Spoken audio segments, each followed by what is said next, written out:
Are you a scholar, journalist, or writer focused on Palestine? Contribute to the foremost journal on the past, present, and future of Jerusalem. The Jerusalem Quarterly is soliciting articles for peer review, essays, and letters from Jerusalem. Send your work to jq@palestine-studies.org or see palestine-studies.org/journals for more info. Welcome to Jerusalem Unplugged, the only podcast dedicated to Jerusalem, its history, and its people. Your host, Roberto Mazza, will bring you guests discussing their relationship with the Holy City. A journey through history, society, feelings, and hopes for the future. Follow the podcast on all social media platforms at Jerusalem Unplugged.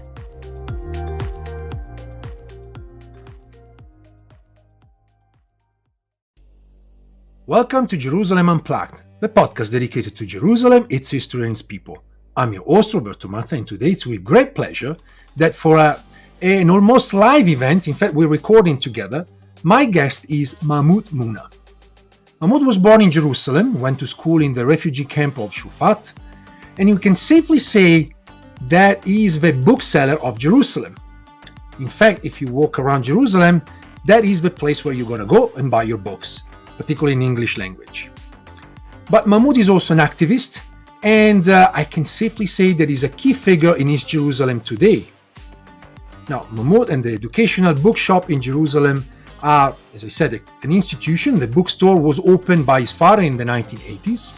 And today we're going to talk about Mahmoud, growing up in Jerusalem, the bookstore, and current Jerusalem. But first of all, Mahmoud, welcome. Thank you very much, Roberto. It's very nice to be here on your show. Mahmoud, my first question is a simple one, but it might be a complex one to elaborate. What is your Jerusalem? In other words, what is your connection with the city? Well, it might be cliche, but it's really true. This is a city that I love the most and the city that I hate the most. It's a city that I did not choose to be in, but yet I ended up being in. It's a city that I was born in. It's home. It's the city that I know the most. It's a city that challenged me the most. It's a city that I try to change the most.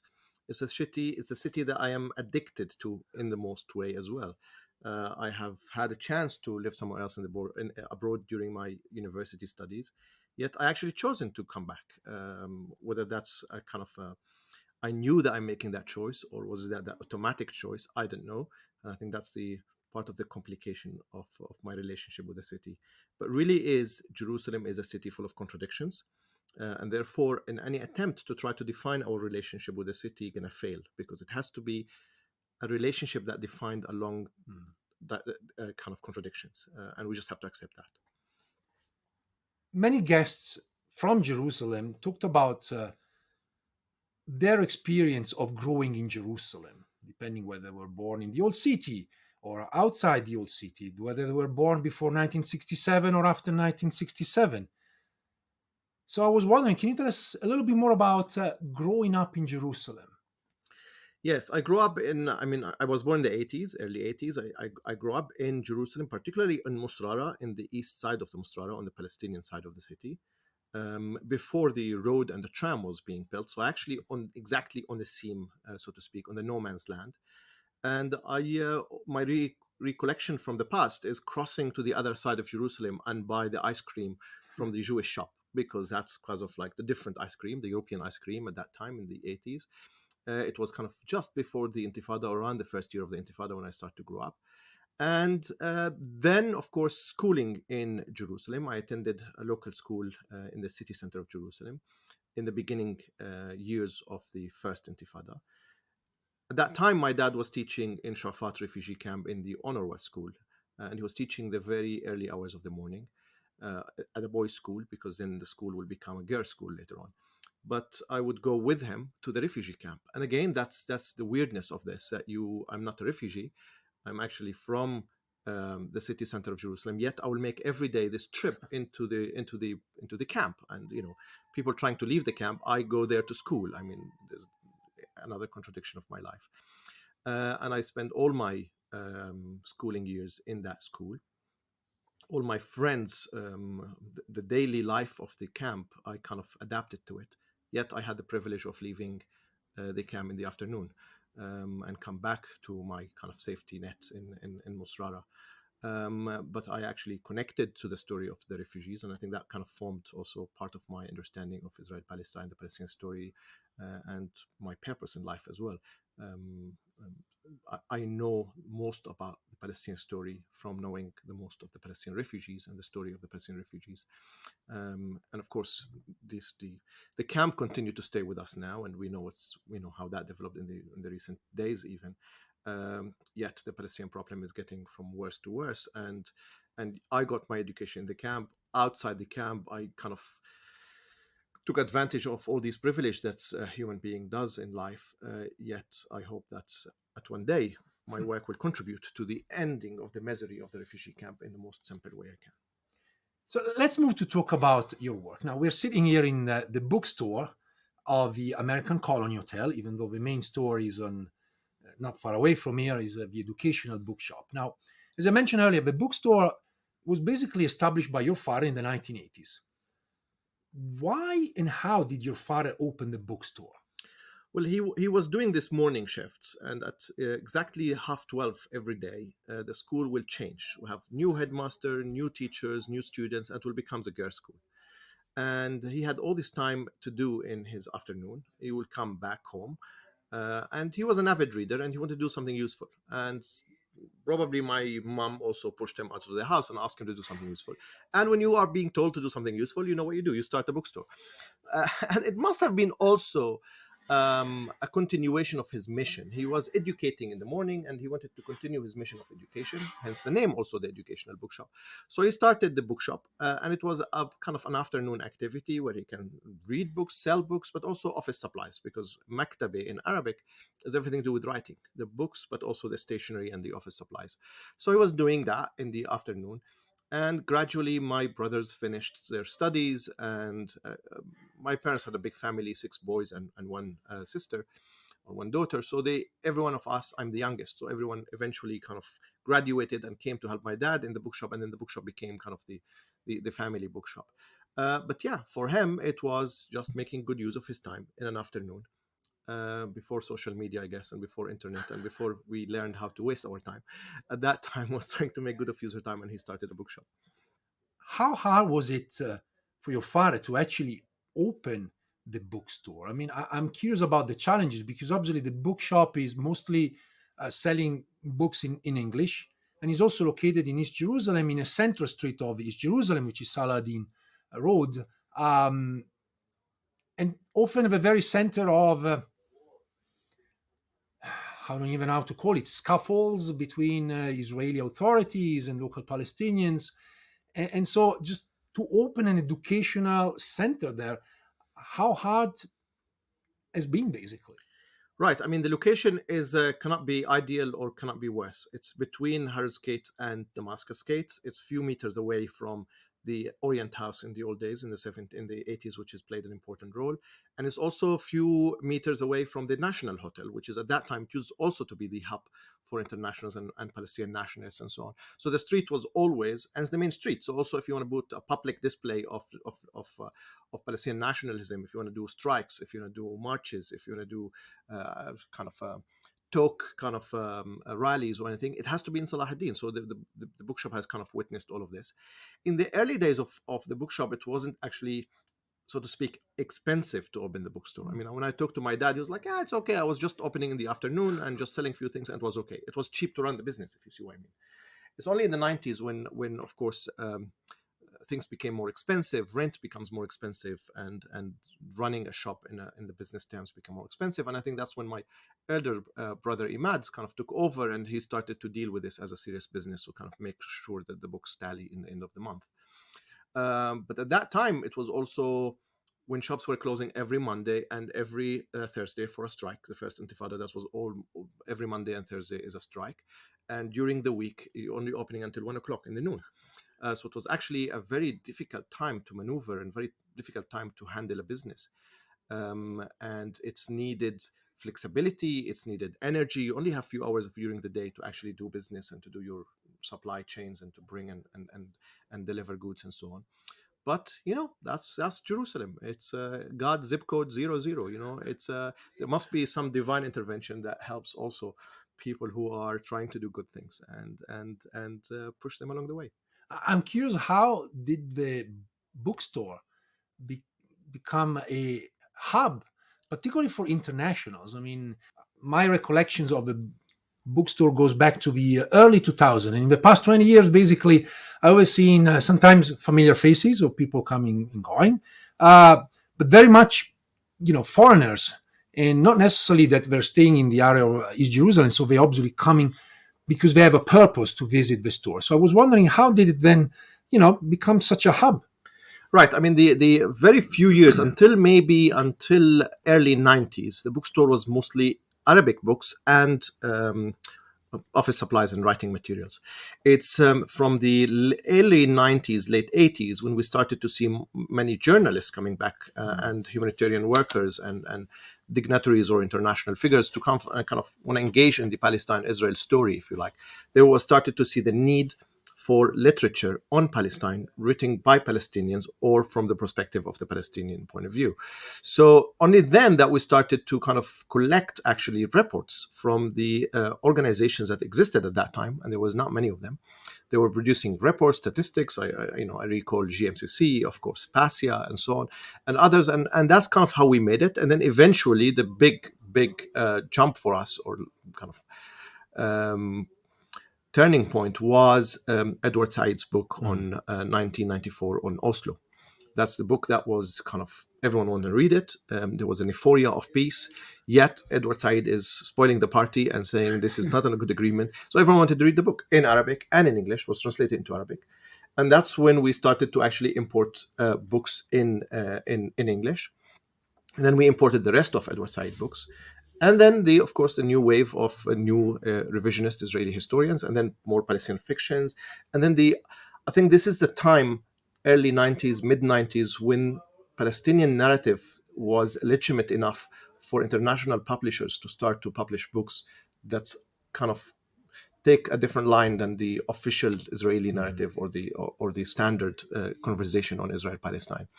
And at that time, the Israeli bookstores were just simply not interested in these books. So was there even a gap in the market, speaking from kind of business terms, there's a gap in the market that these books are written about Palestine, written about the Palestinians, but they're not available in Palestine. And when we started to communicate with the publishers around the world, they were so hungry to actually, or so eager to help someone locally to help promoting these books, because the Israeli bookstores were taking a very kind of orthodox decision that they're not going to bring these books. And they also help and facilitate our kind of enterprise, if you like, in that sense. Until 2009, when we decided that the market, in terms of products, but in terms of clients, is ripe enough to have an individual bookstore. 2009, particularly when the Educational Bookshop second branch were opened, that we can have enough books and enough clients to actually sell books in Palestine. We kept a very good relationship, and I think this is key, and this is an advice for any local bookstore anywhere in the world, to keep a really strong relationship between the readers and the writers, and to situate yourself nicely in between, and not to take any other role. You are just facilitating the transition of words between the people who write them and to the people who read them, and to make the connection and to facilitate the spaces where the conversation could happen between these two communities, if you like. And if you do this right, you can really be a good independent bookstore and serve a purpose for your city. We are in an age and time where, unfortunately, the word censorship is becoming once again relevant, particularly in America, where some areas there are people that they feel like they want to censor books in libraries, particularly for school libraries. But also around, there is a sense of, censor books that might be problematic. And so I was wondering if you ever experienced some sort of a criticism by not just Israeli, but also by others, because of a choice of selling those books and making alternative narratives available to a wider public. Right. I mean, we try to always remind ourselves that we are not the UN bookshop. We are not the peace-making bookshop. We are the Palestinian bookshop. We are a Palestinian-run bookshop in occupied East Jerusalem. We give a priority to the books that speaks about Palestine. We give priority to Palestinian writers. And we actually have duties to celebrate and promote the Palestinian writings. The world is not a kind of a neutral place, and Palestinian writers do not have the same opportunities as other writers in the world. Certainly not the same opportunities and chances that Israelis writers have. So actually, we need to give more promotion and more help to the Palestinian writers and to Palestinian literature generally, to give them the push that they need. And I think that's defined our purpose, actually. So we focus on the Palestinian books. We don't have to shy away from this. We don't have to be apologetic about this. This is what we are, and this is what we have, and we will continue to do. Therefore, the bookshop, it doesn't take you much. And when you walk into the bookstore to see that there's books here is mostly about Palestine and mostly about the Palestinian story.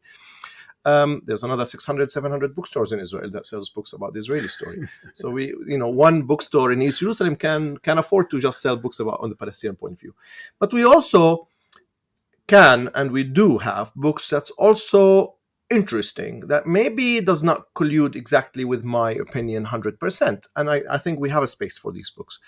Some of the Israeli literature, some books that's kind of make a huge noise, that's come out, and that's probably, you could put it on the camp, I don't really like this binary, but you could put it on the camp of the books on Israel.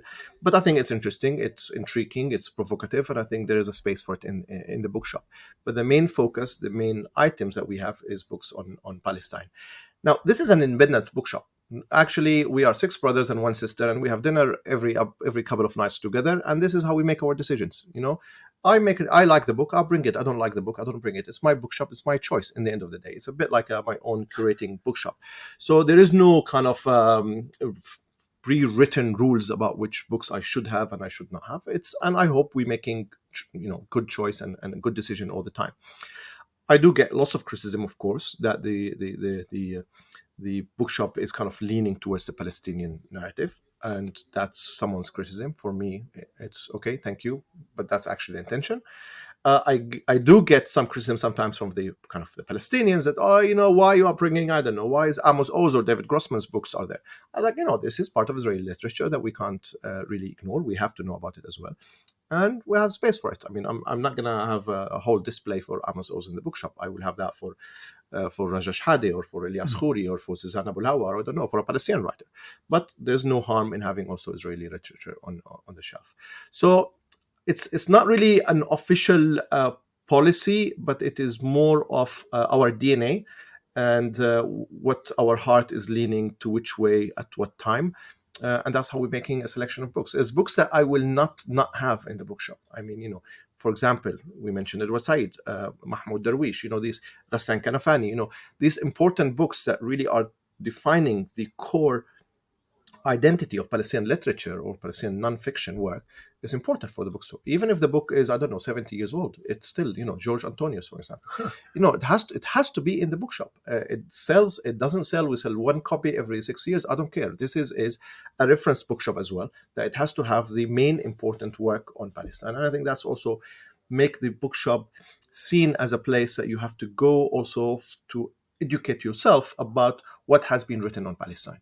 Not just the trendy books or the airport books that's kind of being sold every day on Palestine or other subjects as well. I'm curious about something, because obviously you mentioned books and the question of Palestine is at the center.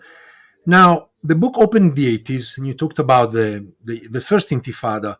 So obviously the book story is deeply connected with the history of Palestine in the past 4 decades. And I was wondering, how did the store sort of manage to survive, deal with, maybe come back, or even thrive, given the hardship of the last 4 decades when we look at Palestinian history, particularly in East Jerusalem? Right. I think it's that's where the element of the bookstore being a family-run business, it's the advantage. Right. I mean, when the bookstores makes money, we take salaries. When the bookshop doesn't make money, we try not to take salaries, because we don't want to damage the bookstore's existence. And as a family, we can afford to do that. Once this becomes a big business and there's employees, then of course you are in a whole different game.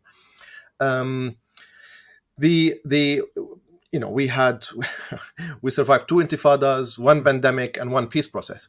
That's kind of the history of the peace of the bookstore, and it's thrived. It's thrived precisely because we kind of quickly reacting to the situation all the time, and making sure that the bookshop consume the best of our times and the best of our efforts, and nothing really compromised the bookshop existence. So, for example, during the pandemic, I mean, that's a different, unexperienced before situation, and then it's create new challenges. So, one of the branches or two of the branches were actually completely closed during the pandemic, and we have to stay with one. It has a cafe. You can't really sell coffee in a during COVID. So you start to upspeed your deliveries. You built on the relationship that you have with customers, so you deliver books to their houses. You start to recommend using even text messages, new books. You do activities that's maybe, I mean, we actually in the bookstore sold educational materials. We sold kids educational games even during COVID, because and we did this in deliveries based on the network of relationship that we have with the individuals. I think that's generally in areas of conflict, but particularly in Jerusalem. It's if you just want to make sense of survivals only on the practical terms, without acknowledging the energy and the love and the relationship, which is kind of the unphysical element of the relationship between people and businesses, or between people and people, then it doesn't make sense. I can't really explain how do we survived. But when I look at it, I think really it's the help we got from the individual people who really wanted us to survive as well, who were calling us and say, look, pick 5 books for me and just bring them to me, right? And then I can look at my inventory and find the 5 books that I have a lot from, right? And so it's an honest decision. Someone wanted to really to help me, so I'm not gonna go and buy the new 5. I'm gonna help release some of the stocks that I have, and the customers appreciate that as well. And that was for example, one way of really helping the bookstore to just float during these times. During and post conflicts, first intifada, second intifada, and during the difficult times we see the same attitude. People coming to their local bookstores, and they know, I don't have to say anything, that we have been through difficult times, and say, I want to support the bookstore. I'm going to buy 2 books. I'm traveling, and I know I can probably get them somewhere else, but I want to buy them here. I want to support you.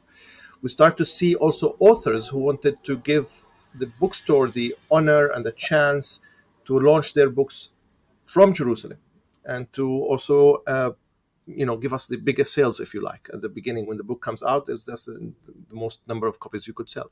So they want to do that through the bookshop, to help the bookshop as well. And I hope we can be giving back to the society, giving back by our existence, by giving back to our events and our space that we create for conversation on Jerusalem and beyond, and also by the goodwill we also support local organizations and so on, which probably not the space to speak about. Let's talk about Mahmoud the Jerusalemite. And I'm curious about now moving to talk about the city. A couple of years back, if I remember well, you wrote a very powerful letter about the movement and the events that were taking place around Damascus Gate, and you made a very clear point about the youth, these young guys that were sitting by the stairs, and the events that were unfolding, and how you saw this youth. I want to pick it up from there and ask you about, how do you see Jerusalem nowadays, and how you feel about the city? Yes, I mean, it's I think the nice anecdote on that article that was quite successful at that time. One, it was written with a good mix between the heart and the mind. But the interesting anecdote to that is, actually, I went to go and to see what's going on in Damascus Gate, and as any good Palestinian as well, to make their presence also counted. And then I quickly find out that I'm actually old to the movement, and I couldn't understand what's going on. And it's the first time that it hit me, actually, where most of the time I get interviewed as the young voice of Jerusalem, and now I'm there, not the young voice of Jerusalem. So you come back depressed a little bit, and it's like, what happened? But then also you try to find another purpose for your life, and then maybe writing about it as well, and writing in a form of to try to help you understand it as well. It's Jerusalem is like the rest of the Palestinian cities. It's a very young city, and I think if we don't really understand the currents and the dynamics that are happening among its young generations, it is hard to understand the city. And again, as I said before, it's a very contradicting city. So you look at the youngs and you see maybe an increase nationalism and sense of religiosity a little bit, but you also see another trend of increased liberalism as well and progressiveness. And if you can't really find kind of a crazy way of coexisting these two terms, which is in political theory we learned that they are separate, then you cannot really understand the city. And I think that's one of the challenge of really understanding the makeup and the politics and the underpinning dynamics of Jerusalem. For me, Jerusalem is a city that still is a conflict with itself, and it's still a city that's it's the epicenter of the conflict of the Israel-Palestine. The city is also changing. Speaking about socio-economic development, speaking about building, about roads, and like any other city in the world, it's getting more people into it and bigger roads and more crowdness, and now tram and whatever.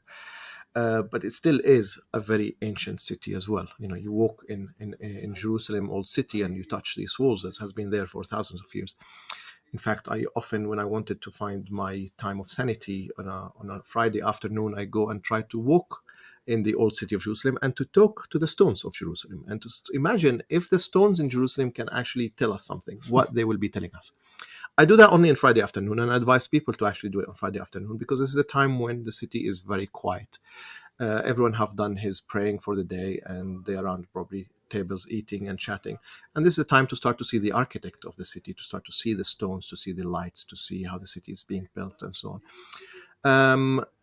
And if you're interested in the last conversation, the stones were laughing because actually they were telling how many civilization they have seen coming through Jerusalem, how many civilizations have tried to conquer the city and call it their own, and how many of them survived?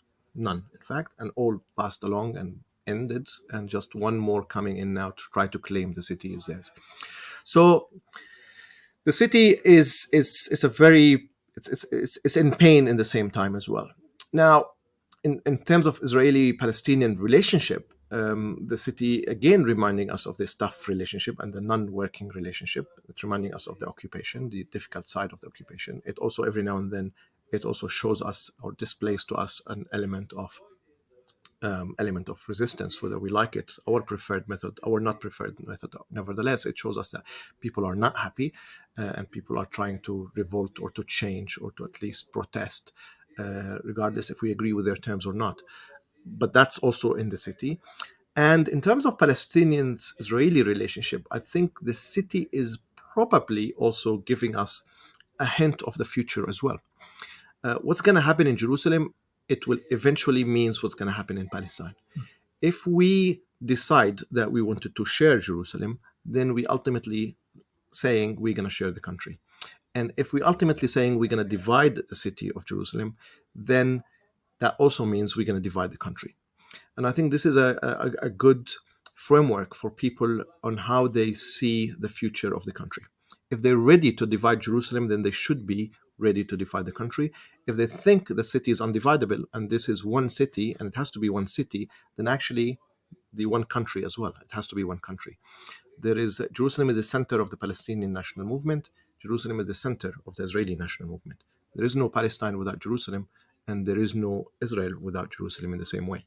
So it's the irony, if you like, or the divine intervention again. That's also the big answer for the country has to be found also in Jerusalem. And depends how we treat the city. We love the city that much that we don't want to see hard division within it. Fair enough, but that has to apply to the whole country because you cannot have a Palestinian state without having part of Jerusalem at least. So it's a very contradicting city in that sense, but it's also a city that possibly could give us a hint of solutions, a hint of answers for the future, a vision on how the future could be if we were willing to listen. I want to ask you something about the outside Jerusalem. What do you think people don't know, but say don't understand about Jerusalem, particularly outside Palestine and Israel? That's a lovely question because actually I think we see millions of people coming through the city every day, and I really do think that they see in other cities. They don't really see my city. There is an emphasis on the city about the stones of the city and the city as a fixed thing, and people just come to see it and just to take still pictures with it. and it's maybe fill an image that they have in their mind, and they choose to relate to the city in the easiest way that could coexist with their already existing feelings.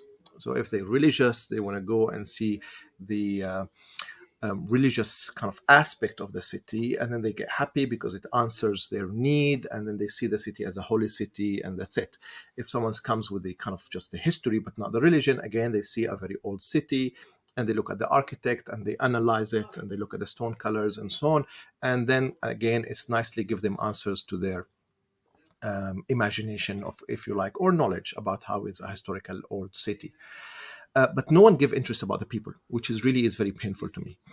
Most people come here, they don't want to talk to people. In fact, they kind of want to push people away from their way to see the city, to see their churches, or to see their archways, or to see their tiles, or to see where the Armenians lives, or where the oldest sect is, or where the Sufis corner is, and so on. But they're not really interested in people. And that's kind of the sad part of the city, if you like. And that's when I really think people are missing the whole point about the city. The Jerusalemite, and I don't mean here in any way a kind of a special breed of people, but the people who really live in the city and treat the city as their own, and they accept the city with all its contradictions, are all of this together. They are Armenians and Muslims, and they are Christians, and they are religious, and they are liberal, and they are happy, and they are sad, and they're angry in the same time. And if you really don't connect and you don't relate to the people, or you don't attempt to see the city through the eyes of the people, then you're actually seeing just one layer of the city, and you're not really seeing the city in all its complex. I understand, of course, people coming here for a week and they just wanted to tick the boxes and see holy sites and take certain pictures for their Instagram account.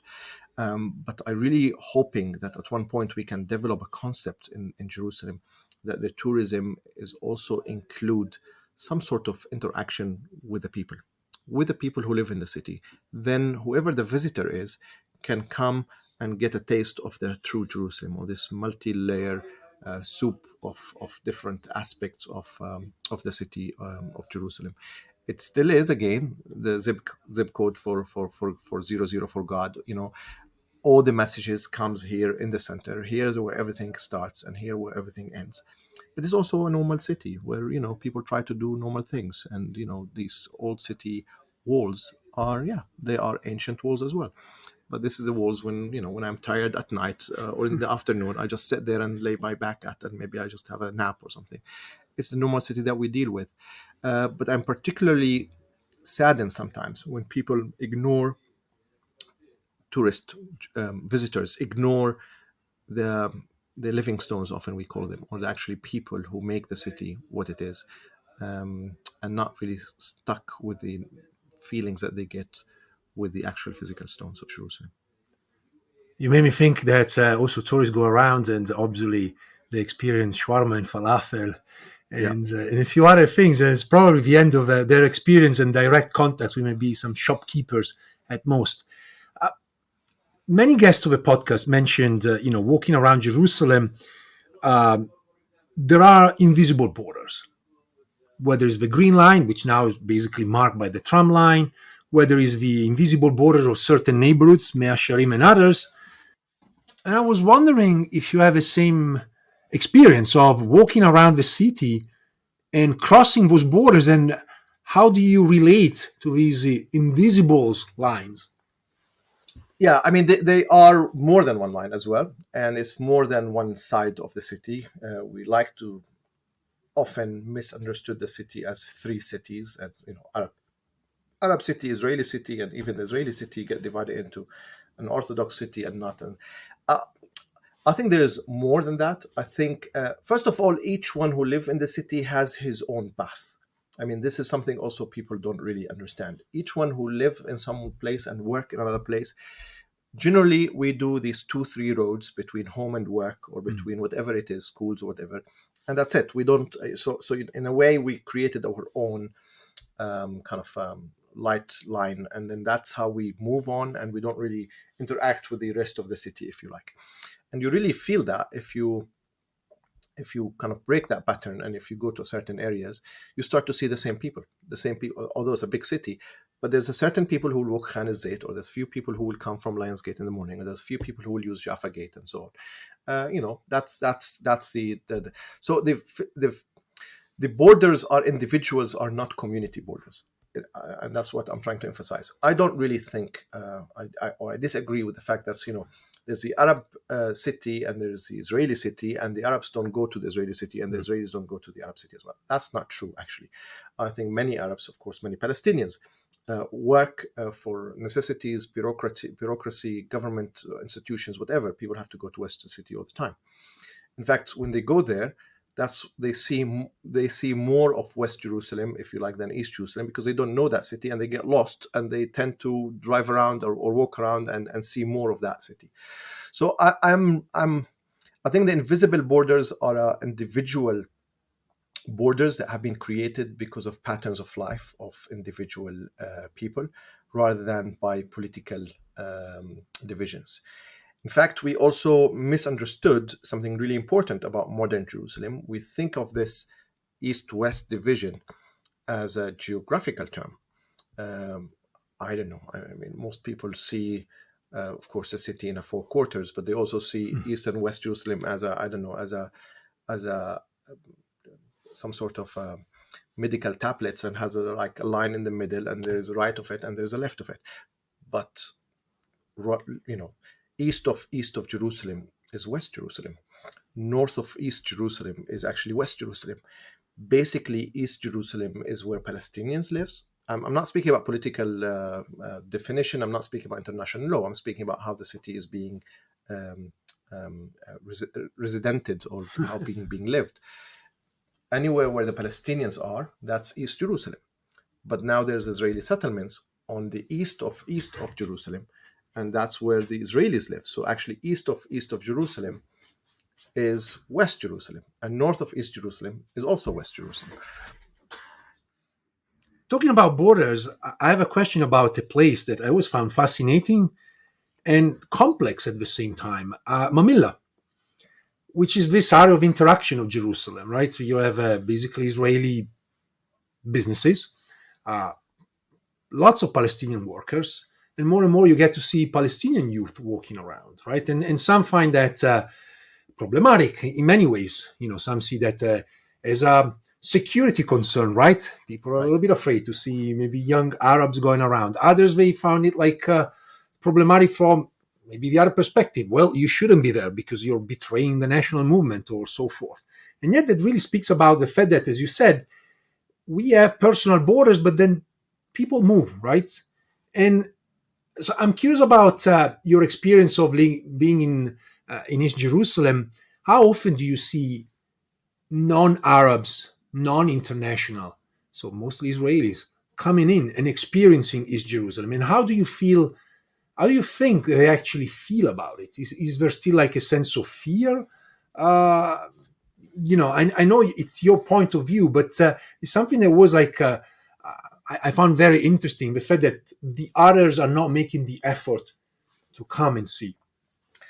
Yeah, I mean, it also depends on the political climate a lot of the time. So, of course, on Saturdays, it's mostly when you see Israelis just coming to the city to fulfill their absolute Orientalist hunger, to eat the falafel, to see part of East Jerusalem, to see the Arabs, maybe to buy a few things also from the old city. And that's usually a Saturday scene, right?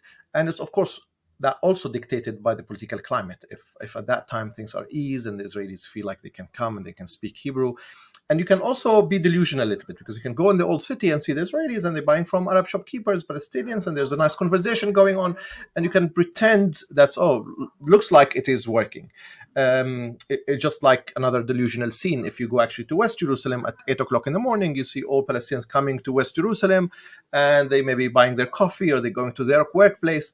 And there is this simple delusional aspect, as if everything is normal, where actually beneath the surface there's nothing actually is normal, and nothing's actually working.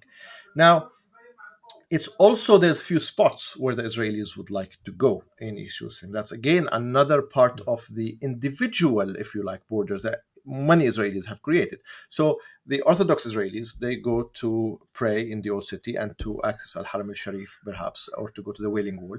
And there are also certain patterns that they always take, either from Musrara, for example, some of them from Salah ad-Din, but most of them is from Damascus Gate, and some from the southern gates, Zion Gate and Dunk Gate. Now, no one goes from Lions Gate, for example, from the Israelis' point of view, from the Israeli population, for example. Same about places where they go in East Jerusalem. Of course, we are in the American colony. That's another place where Israelis regularly would come to. But would they go to the kind of the most trendy, nice cafe in, I don't know, in a Zahra Street, for example? Probably not. They probably don't know about it as well. If you speak about, which I find it a very fascinating subject to look at, if you speak about hummus, right? This is, hummus is a nice unifying plate. If you speak about the best hummus, where is the best hummus? If you speak to the Palestinians, they have their one or two places about the best hummus. If you speak to an international, he will tell you about the best place for hummus. If you speak to an Israeli, he will tell you the best place of hummus. Actually, the irony is, most of the Palestinians will agree about only two places. That has nothing to do with what the tourists will tell you about the best hummus place, which is completely has nothing to do with what the Israelis tell you about the hummus place. If you come to study it a little bit more, you understand why. Palestinians will consider, I don't know, Abu Ali or Abu Hassan in Salah ad-Din Street is the best because it is in the new city. It's where the post office is, where the Panks is. It's in the main road to their work up north to Sheikh Jarrah. So it's the most popular place that they will go to, and that's becomes their best hummus place. They taste it that much that now they think it is the best hummus.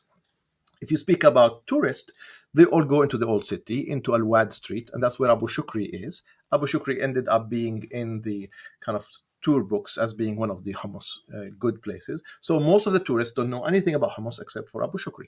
If you speak to the Israelis, they will tell you it is, I forgot the name now, another hummus place next to the Jewish quarters, which is actually the one that they can access coming from the backside of the city. And for them, they're not going to come to Wad. Some of them will, of course. They're not going to come to Salah ad-Din. So they go to that hummus place, which is next to their gate in the old city. So it actually shows you also that's, it's so much divided that even the best hummus, we don't know what it is. I mean, all these places have great hummus for the record. But it really is about how each one have created his own bath and convenience. And therefore, he adapted and started to promote that this is the best place for them because they just get used to it.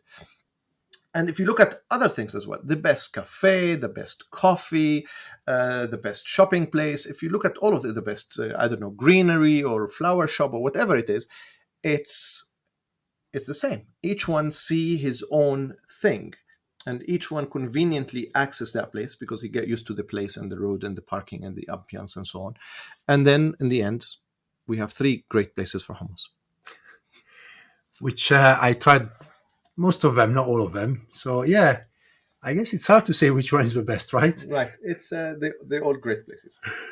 I have probably a few more questions, very much related to contemporary questions and issues, particularly here as we're sitting in Sheikh Jarrah, close to Silwan, and also we saw the resurgence of the question of Shufat.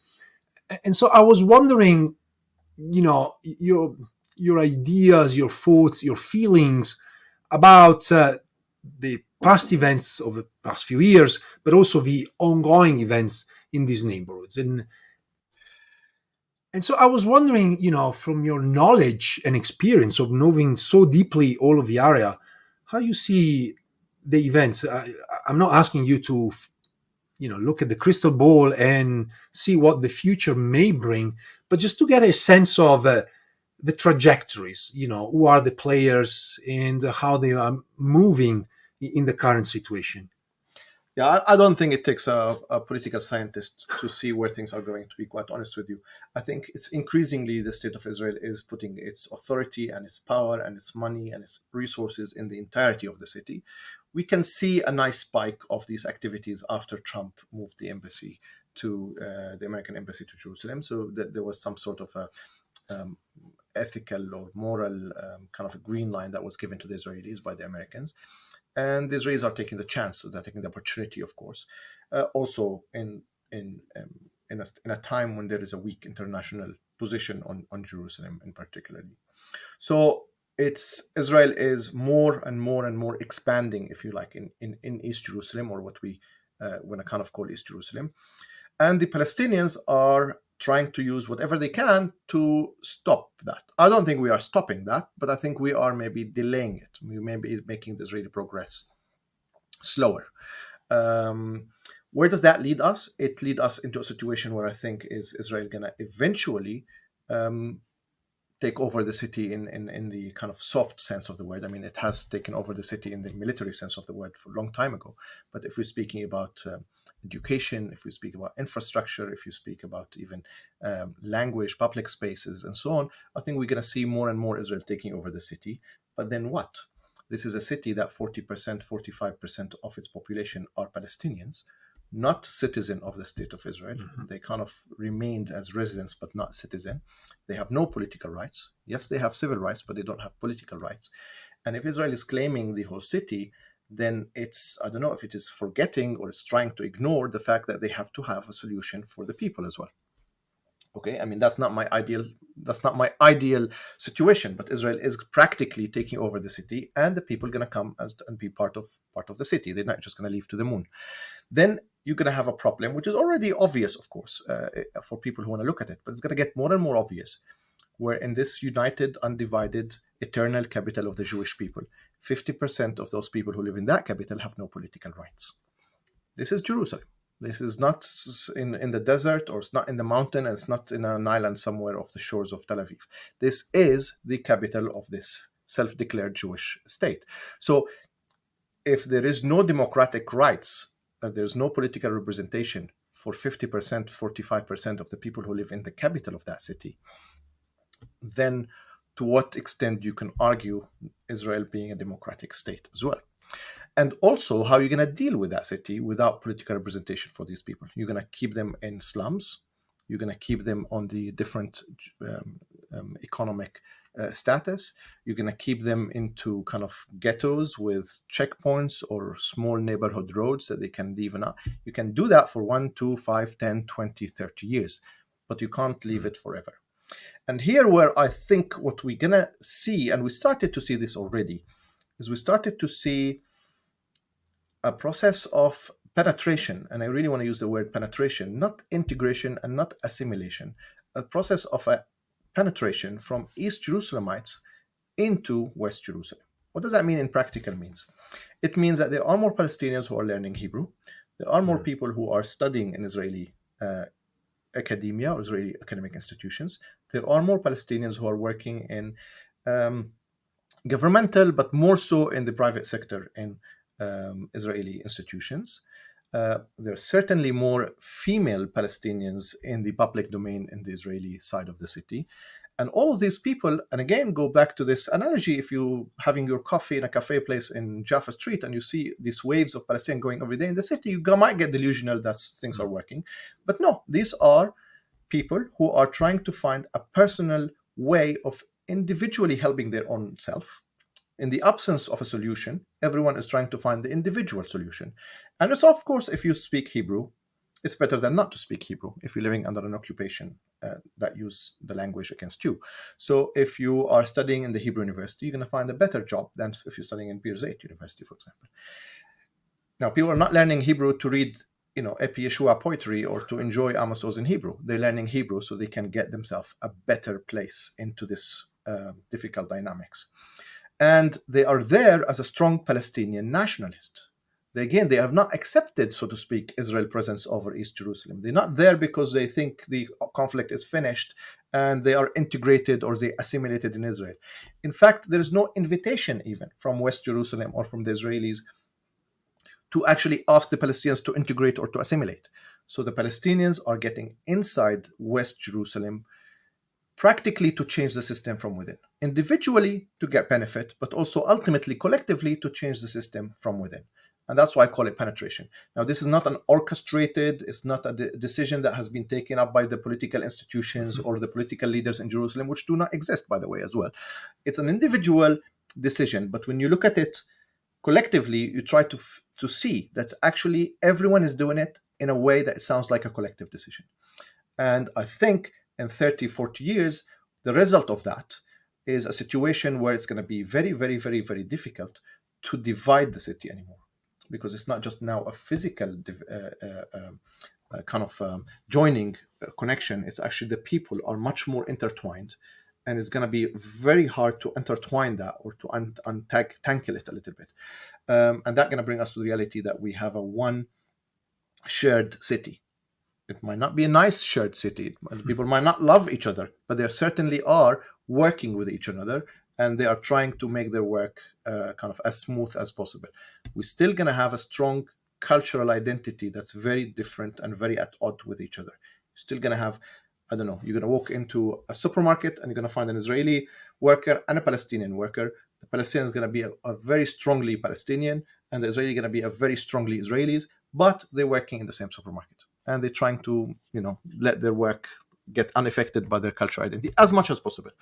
And I think that's kind of the new, and I'm not trying to make that very romanticized. I'm not trying to say that this is a solution, but that's actually where we're getting. That's a good situation. A bad situation is left for the audience to decide. But I think that's where we're getting into this. People are sharing the same house. Maybe they don't get along too much, but nevertheless, they are sharing the house. And I think that's how I see Jerusalem in the coming years. There are certain individuals that may change the rules of the game. And, we saw in the past few years the emergence of people like Ben-Gvir, this ultra-right Jewish nationalist religious figures who's making arguments about not only calling for the death of the Arabs, but also retaking the Haram al-Sharif, rebuilding the temple. Do you think these are marginal figures that may just emerge, or they may actually play an effective role in avoiding what you were just talking about, like this idea of a long-term penetration? I think they might try to slow it, but I think it's not I think the best way to really put it, it's not a strategy that the Palestinians have chosen from a set of 5 strategies and they said, let's try this, which if it doesn't work, we're going to do plan B. There is no plan B. This is what is people are doing. This is not a strategy out of convincing that this is the right way to do it. It's the lack of all other options, right? It's actually similar to how the whole country is going again. We're going to one state reality anyway. We like it, we don't like it, we want to call it a solution, we want to call it a situation, we want to call it an apartheid. It doesn't really matter what you call it, but we are going into a situation where we are all existing in this country with a 50% population kind of numbering, and that's a situation. It's up to us to make it a solution or to keep it a situation. And I think in Jerusalem is pretty much the same thing. I mean, Ben-Gvir probably doesn't like to hear that 60% of the health sector workers in Israel are Palestinians, right? So, he can have the rhetoric that he likes about transferring Palestinians, but in the end of the day, the Israeli health system going to collapse with the next pandemic. They're not going to have enough workers to administer vaccines to the Jewish people, if you like, in the Jewish state, if there is no Palestinian health workers. And we're just speaking about health workers, but if you talk about all other sectors, you're going to start to see the same. Maybe the first Palestinian Nakba survivors, they wanted just to live and to have a house. The next one were maybe also they kept their head down. But the third and the fourth Palestinians generation of the Nakba are actually an educated, inspiring people. They wanted to succeed. They wanted to reach places. They are doing, quote unquote, this penetration process because they're seeking a better individual positions that they are. So if you speak about academia, if you speak about health, if you speak about private sector, if you speak about technology, if you're speaking about different sectors in Israel, the Palestinians are there, and they're in high places, and they are going nowhere. Ben-Gvir likes it. He doesn't like it. He might make their life harder, but they're going nowhere for sure. And I think that's kind of, if you like, I am more convinced that this is the reality where we're going to find ourselves places. It's up to us to make this reality a good reality or to make it a hell. But that's not going to change the reality itself. It's going to continue to be a shared, quote unquote, city.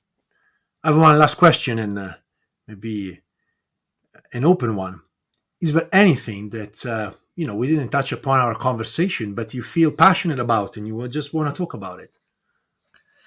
I think there's a few things I think that we misunderstand about Jerusalem, and I would like to kind of also end maybe this conversation with leaving people thinking about it. We like to see Jerusalem as a kind of the center of civilization and the center of religion, which is absolutely is. I have a map here on my right or left that has the center of the world where Jerusalem is, and America is outside the world. That's how we have seen Jerusalem in the old days. We sometimes, especially in times like today, we forget that actually Jerusalem is in the edge of the desert.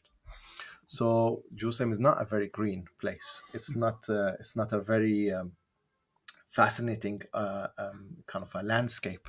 Jerusalem itself, maybe the whole country is. The change of the weather now, we feel Jerusalem is actually a desert weather, for example. We don't have green space in Jerusalem as well. I think Jerusalem will be better with a river or a lake, or even I know, extended fjord of some sort to Jerusalem, because I think part of the stress that the Jerusalemites have generally in their life, except of course for political reality, is also the fact that Jerusalem is on the edge of a desert where there is extremes weathers. It get really, really cold very quickly at night, and can be pretty hot in some days. And there is no water. There is no the sound of water. And so maybe one of the plans for the next colonials of Jerusalem is to think about adding kind of a sort of a river around the old city of Jerusalem. Well, they did it in Beersheba. They built an artificial lake, right? So it is doable, and maybe we can kind of ease people down a little bit, because I think there's a magic that's water can bring to people. Nevertheless, Jerusalem is a center where people aspire to go and to see and to visit. And I think this is here where I wanted to also bring another soft aspect, as a beautiful aspect about Jerusalem, is the food, the diversity of food in Jerusalem.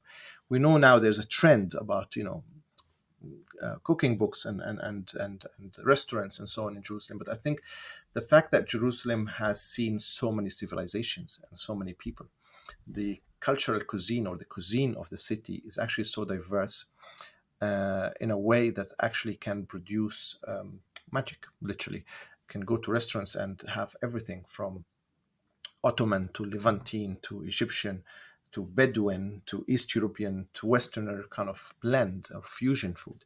And I think that's aspect of the city is that we can maybe add to what we see of Jerusalem beyond just the stones and the old hard aspect of the history of Jerusalem. Maybe something a bit more sexy, something a bit more juicy, something definitely more delicious. And it's not just falafel and hummus. Something about the food of Jerusalem that's in one way tell the story of the city and the different people who have gone through the city and left something in it. This was Mahmoud Muna, the bookseller of Jerusalem. The Muna family owns and manages the Educational Bookshop in East Jerusalem.